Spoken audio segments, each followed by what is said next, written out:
आज का जो वरदान है 25 जुलाई 2021। इस वरदान के प्रति चिंतन मंथन करेंगे। श्रेष्ठ तकदीर की स्मृति द्वारा अपने समर्थ स्वरूप में रहने वाले सूर्यवंशी पद के अधिकारी भव। श्रेष्ठ तकदीर की स्मृति द्वारा अपने समअर्थ स्वरूप में रहने वाले सूर्यवंशी पद के अधिकारी भव। जैसे कि लौकिक में भी श्रेष्ठ तकदीर भाग्य किस आधार पर रहता है, जो जिस पोस्ट में रहता है, चाहे कंपनी में, चाहे बैंक में, चाहे पॉलिटिकल एरिया में या कोर्ट में,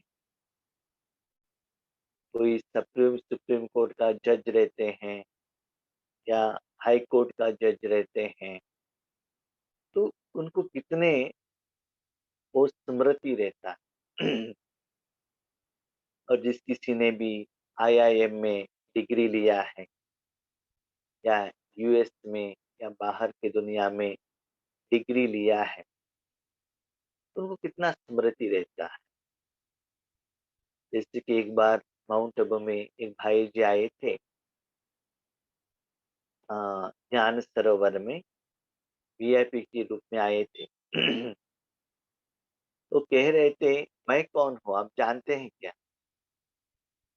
लोगों ने पूछा, हमको क्या मालूम है, आप बताएंगे तो पता चलेगा ना कि आप कौन हो। तो उन्होंने कहा कि जिनके नाम पर आज भी टीचर्स डे जो मनाया जाता है, डॉक्टर राधा कृष्णन, तो हमारे फॉर्मर प्रेसिडेंट ऑफ इंडिया है, तो उनसे मैंने एजुकेशन लिया है, मैं उनका स्टूडेंट। तो उनमें कितना वो तकदीर का स्मृति है। तो वैसे भी हम कौन है? भगवान से भाग्य बनाने वाले, भगवान से एजुकेशन लेने वाले, और 5000 ईयर्स में जो हाईएस्ट पोस्ट है उसका अधिकारी। अभी क्वेश्चन आता है कि हमको वो पोस्ट अभी आ गया है क्या, हम अधिकारी बन गए हैं क्या? अभी तो नहीं मिला है, हम बने नहीं है। लेकिन जो कोई भी देश विदेश में बहुत अच्छा मेडिकल कॉलेज में, इंजीनियर कॉलेज में दाखिल होते हैं, तो उनको कितना नशा रहता है, क्योंकि लौकिक में भी इस कॉलेज का रिप्रेजेंटेशन करते हैं तो उनको वैल्यू रहता है, वहां सीट मिलना ही मुश्किल है। तो वैसे ही बाबा कहते हैं, इस लौकिक के उस एजुकेशन इंस्टीट्यूशन जो एडमिशन मिलता है वो स्मृति रहता है। उसके साथ साथ भी जो एजुकेशन में स्टूडेंट है, वो भी कहता है, मैं कौन हूँ जानते हो? कौन है? मैं इस राज्य का चीफ मिनिस्टर का बेटा हूँ, हाईकोर्ट जज का बेटा हूँ, है ना? तो उनके पिताजी का जो पोस्ट है वो स्मृति रहता है। और अभी जो एजुकेशन कर रहे हैं, तो उससे उनको आगे जो पोस्ट मिलने वाला है वो स्मृति में भी रहते हैं। तो आज बाबा कहते हैं, बच्चे आप सतयुग में महाराजा बनने वाले हो, उसका जो समर्थ स्वरूप है आपको अभी से ही धारण करना है। वो कैसे? जैसे कि कोई एक स्टूडेंट एमबीबीएस कॉलेज में एडमिशन कर लिया, 4 साल के बाद उनको डॉक्टर बनने का क्वालिटीज एजुकेशन सभी मिल जाता है। लेकिन फिर भी अपने शरीर के लिए क्या करता है, एडमिशन होने के थोड़े ही दिन में डॉक्टर का जो ड्रेस है ना, व्हाइट कोट और अपने गले में स्टेथोस्कोप लगा लेता है। उनको देखने से पता चलता है फिजिकली कि ये डॉक्टर है। भले उनको एजुकेशन कंप्लीट हुआ नहीं है, लेकिन उनको क्या नशा रहता है? ज्यादातर हमने इंडिया में देखा है, medical college and hospital side by side में रहता है। वो जो एजुकेशन करते हैं, वो मेडिकल कॉलेज में घूमते हैं, तो क्या स्मृति रहता है? मैं आगे डॉक्टर बनने वाला हूँ। और जब भी वो लौकिक में जाते हैं छुट्टी में, उनके माँ-बाप भी इंट्रोडक्शन करते हैं, ये मेरा बेटा डॉक्टर सीख सीख रहा है, इस कॉलेज में सीख रहा है। तो उनके माँ-बाप को भी क्या रहता है, वो नशा रहता है।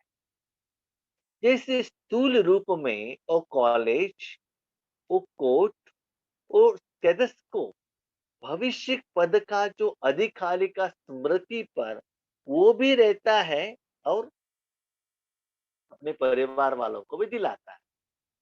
लेकिन जब वो कॉलेज से घर आ जाता है, ट्रैवलिंग करता है, उस समय न स्टेथोस्कोप है, न व्हाइट कोट है।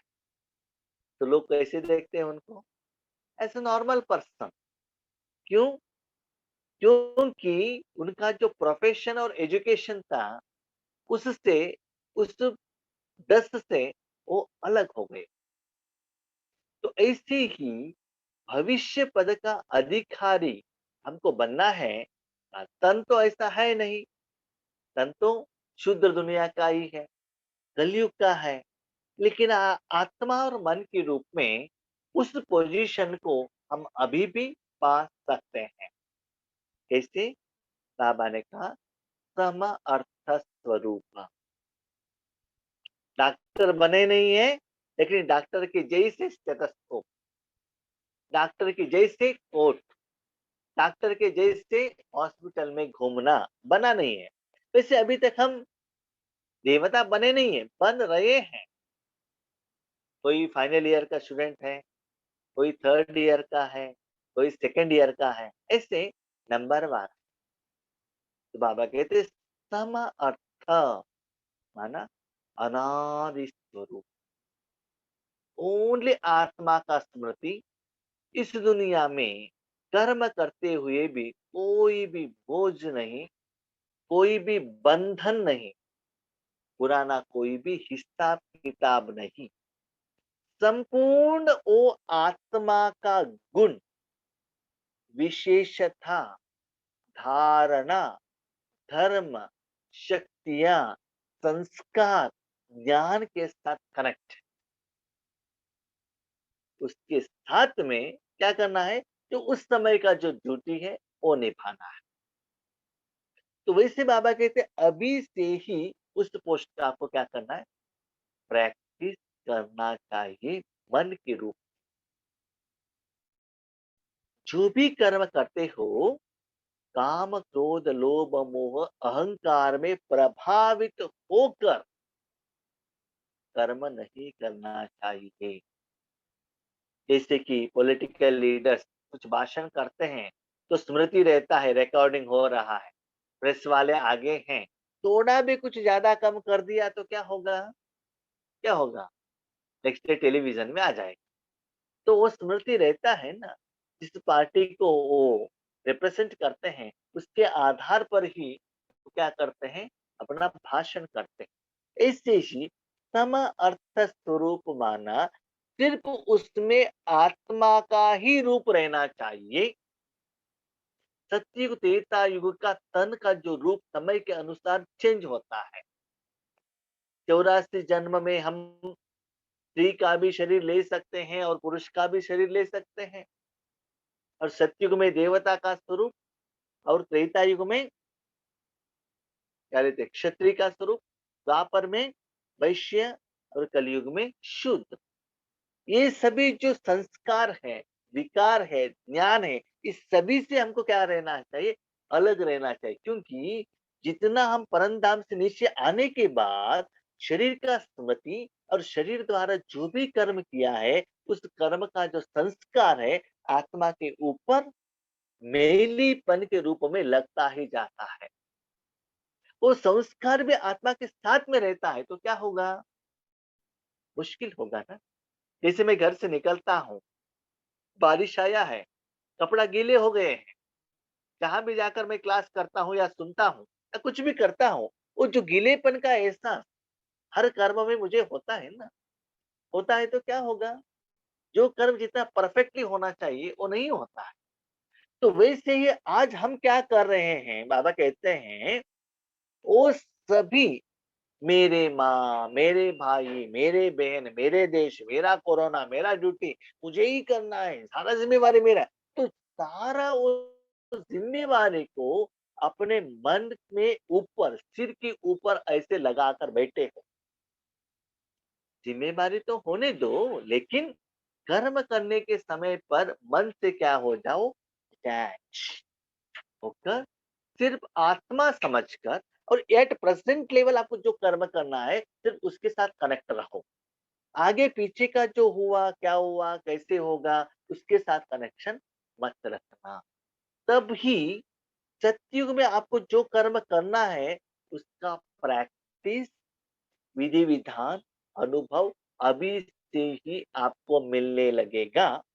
वो जितना प्रैक्टिस करते जाएंगे, उतना आपको क्या मिल जाएगा? वो अधिकार मिल जाएगा। अधिकार माना, स्टूडेंट्स टाइम पर आप अच्छे पढ़ाई करते हो, अच्छे मार्क्स लेते हो और फाइनल ईयर में उसी हॉस्पिटल में बहुत अच्छा ट्रीटमेंट देते हो, वो देखकर वही हॉस्पिटल वाले उनके हॉस्पिटल में ही आपको क्या करते हैं?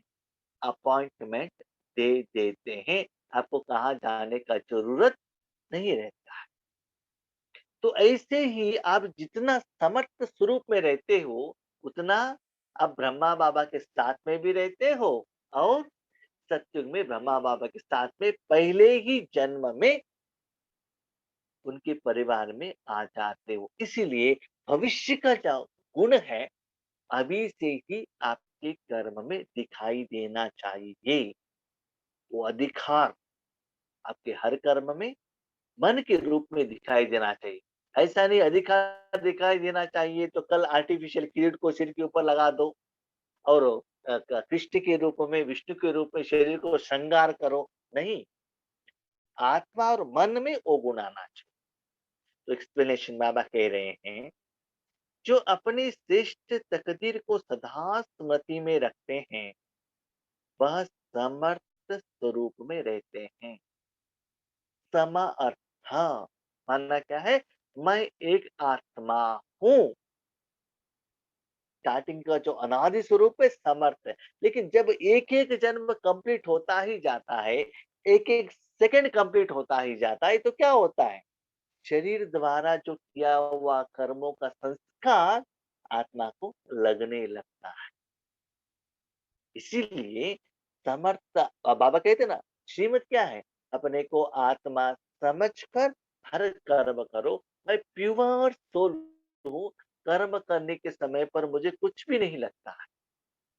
फॉर एग्जाम्पल, जब बाप दादा इस दुनिया में आते हैं, ज्ञान सुनाते हैं, दृष्टि देते हैं और ब्रह्मा भोजन खाते हैं, फ्लैग होस्टिंग करते हैं, केक कटिंग करते हैं और वीआईपी लोगों से मिलते हैं, फिर भी किसी के साथ में अटैचमेंट नहीं। उस समय जो बाबा ज्ञान सुना रहे हैं, भक्ति का कोई इश्यू के साथ, सब्जेक्ट के साथ, भक्तों के साथ भी वो कनेक्टेड नहीं है। इतना डिटैच्ड इससे, इसके पहले उन्होंने जो कर्म किया उससे डिटैच, आगे जो कर्म करने वाले उससे भी डिटैच, वर्तमान बच्चों से जो बात कर रहे हैं उसमें ही फुल बिजी है। जैसे कि हम लोग जब मोबाइल देखते हैं, फ़िल्म देखते हैं, सीरियल देखते हैं, परचेज़िंग के लिए जाते हैं, उस समय वही कर्म में जितना अपने मन बुद्धि को सेट करते हैं, वैसे ही बाबा कहते हैं, आपको आत्मा परफेक्ट रहना है तो क्या करना पड़ेगा? सम अर्थ, कोई भी बंधन नहीं। कहीं भी काम करने के लिए आप गए हैं, आपके शरीर में कोई दर्द है, या पेट खाली है, या आपको नींद आ रहा है, या कुछ चीज आप घर से भूल कर आए हो, तब वो कर्म में आप एकाग्रता से अटेंटिव होकर आपका कर्म परफेक्ट कर सकते हो क्या? जो कमियां है ना, वो अब कर्म में बीच बीच में आ जाएगा। ऐसे ही हमको जो पास्ट और फ्यूचर के चिंतन नहीं रहना चाहिए। इस कर्म में मुझे कैसे करना चाहिए, आत्मा समझकर, उसमें भी स्पेशली संगम युग में बाबा को साथ में रखकर समर्थ स्वरूप में कर्म करना चाहिए। उन्हें सदा अपना अनादि असली स्वरूप स्मृति में रहता है। ठीक से सुनिएगा, न सतयुग का स्मृति, न त्रेता, न द्वापर, न कलयुग। कौन सा रहता है? अनादि। न फरिश्ता, न ब्राह्मण, न पूज्य, न देवता। क्या रहना चाहिए? अनादि, मैं बिंदु आत्मा। सतयुग का 84 जन्मों का शरीर के साथ का आपका ड्यूटी का भी स्मृति रहना नहीं चाहिए। Only you are a soul, और बाकी सभी है वो सभी साधन है। उससे डिटैच होकर कर्म करना, इसको ही बाबा कहते समा अर्थ। कभी भी नकली फेस धारण नहीं करते। नकली फेस माना, मैं अभी तक देवता नहीं बना हूं फिर भी देवता का स्मृति। ठीक है, जैसे कि कोई कोई क्या करते हैं, ड्रामा करते हैं ना, कि मैं कृष्ण हूँ, मैं हनुमान हूँ, मैं राम हूँ। वो क्या करते हैं, वो ड्रामा है, हकीकत नहीं है। कई बार माया नकली गुण और कर्तव्य का स्वरूप बना देता है, बना देती है। कभी कभी क्या हम क्या करते हैं, माया के प्रभाव में आकर शो करते हैं। जैसे कि फिल्म में हम किसी का पार्ट देखते हैं और सोचते हैं यही ओरिजिनल श्री कृष्ण है। जैसे कि हम छोटेपन में रामायण आता था रामानंद सागर का टीवी में, ठीक है, उसमें जो राम का किरदार जो ने निभाया था, अरुण गोविल। तो ऐसा प्रिंट हो गए, राम माना वो अरुण गोविल का ही फेस आ जाता। ठीक है, और जो सीता कहेंगे तो क्या होगा, जो दीपिका है उनका ही याद आ जाता है। कभी कभी लोगों को है ना, उनका ओरिजिनल नाम भूल जाते हैं, और वो उनको देखते ये है ना, उन्होंने राम किया था ना। और जो भी फिल्म में, जो भी पहली बार एक्टर को देखते हैं ना, फिल्म में उनका जो नाम है ना वो याद रहता है, और उनका ओरिजिनल नाम आप क्या हो जाता है, आप भूल जाते हो।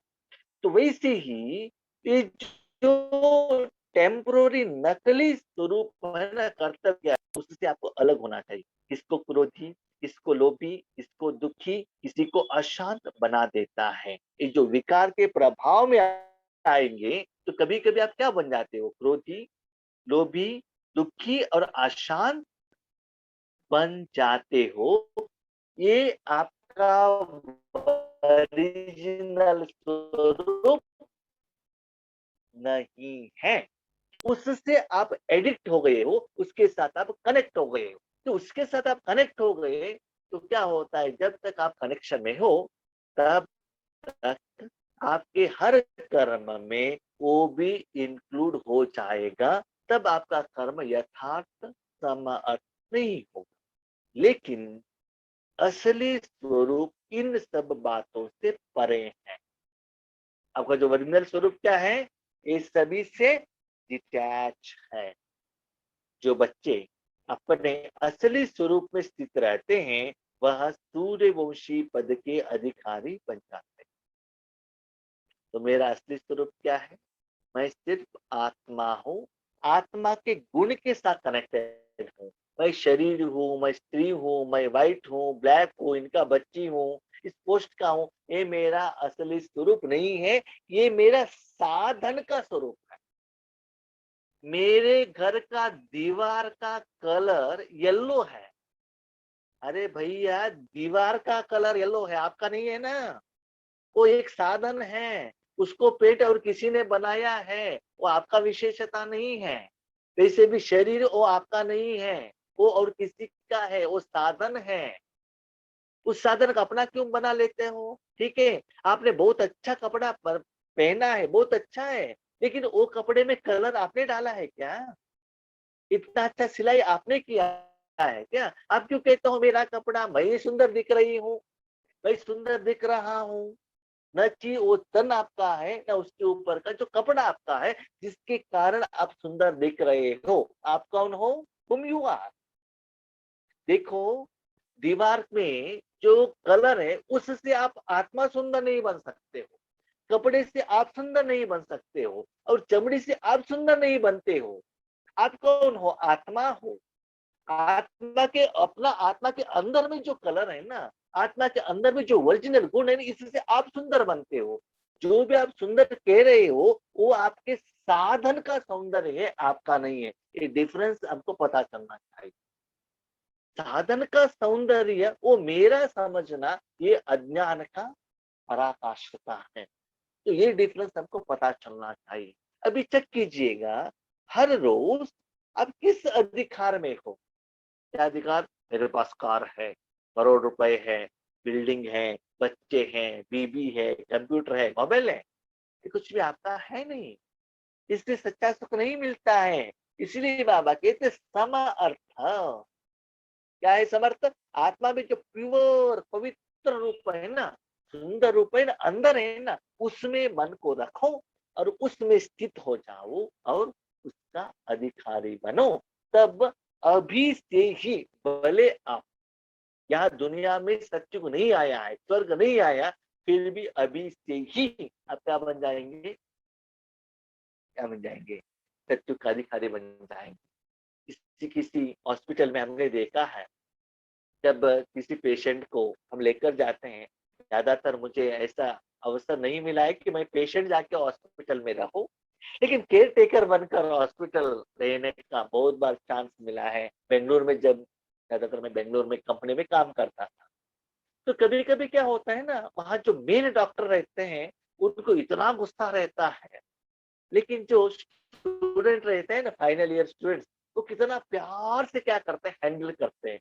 तब हमको लगता है वो डॉक्टर नहीं कहा तो भी अच्छा है, इनसे बात करना अच्छा लगता है। इनसे जो अभी सीख रहा है, लेकिन उनमें इतना अच्छा गुण रहता है, और जो पेशेंट से बात करना और सॉल्यूशन देना इजीली, और फ्री से उनको वो प्यार देना, संबंध देना, हमको लगता है वो सीनियर डॉक्टर से बात करने से भी इनसे बात करना अच्छा लगता है। एक डॉक्टर हमको अच्छा लगता है, माना मेंटली हम इनको ओरिजिनल डॉक्टर के रूप में एक्सेप्ट करते हैं, भले एजुकेशन उनके पास है।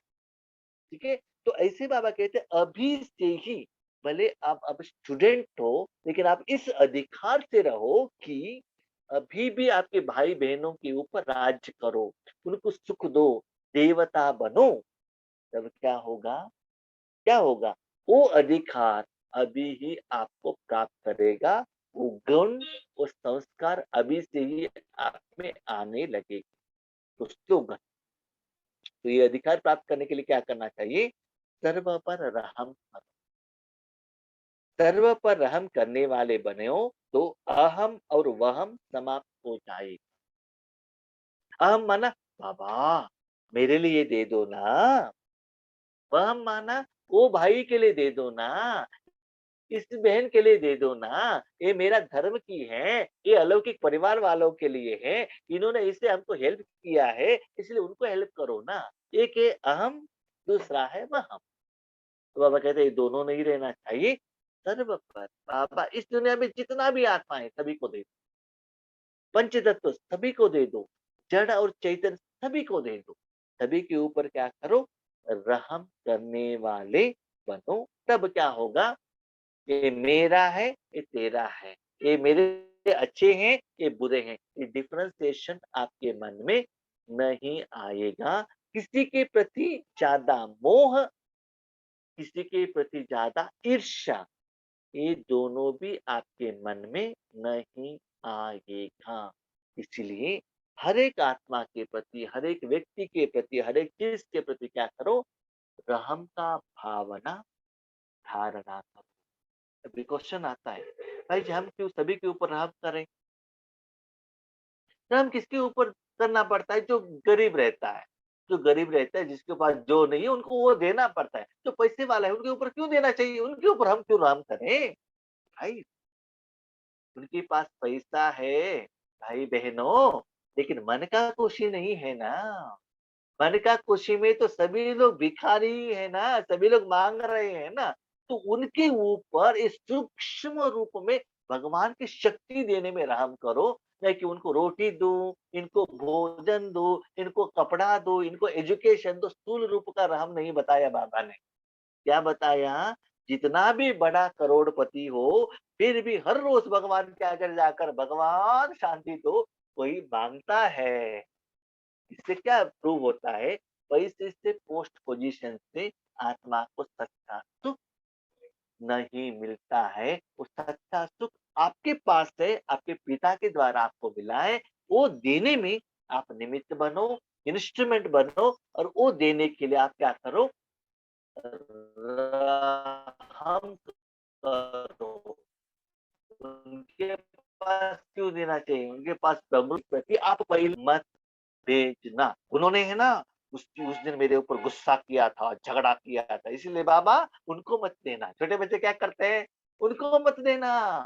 करते हैं ना, वैसे नहीं करना है।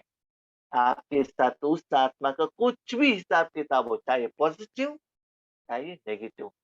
जब देने का बात आता है, सभी को इक्वली दे देना। ठीक है? अच्छा, ओम शांति। ठीक है? लास्ट एक बात बाबा कहते हैं, बच्चे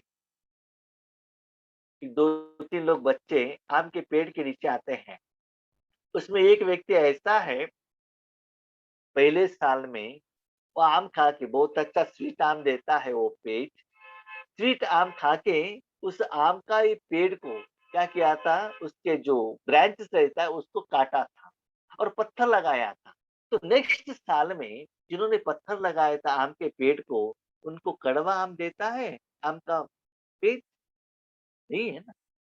जो पानी डालता है उसको भी स्वीट आम ही देती है और जो पत्थर लगाता है उनको भी वो क्या करते हैं, स्वीट आम। माना अपना जो गुण है वो लोगों को देते ही रहते ही। जैसे बाबा, भले उनको किसी ने उसको गुस्सा किया हो, डांटा हो, कुछ भी कहा हो, बाबा क्या करता है? देना, देना, देना, दाता, अच्छा देना। तो वैसे ही आपको भी क्या बनना है? माँ समान, दयालु, कृपालु बनकर सभी के ऊपर रहम करना। ठीक है? अच्छा, ओम शांति।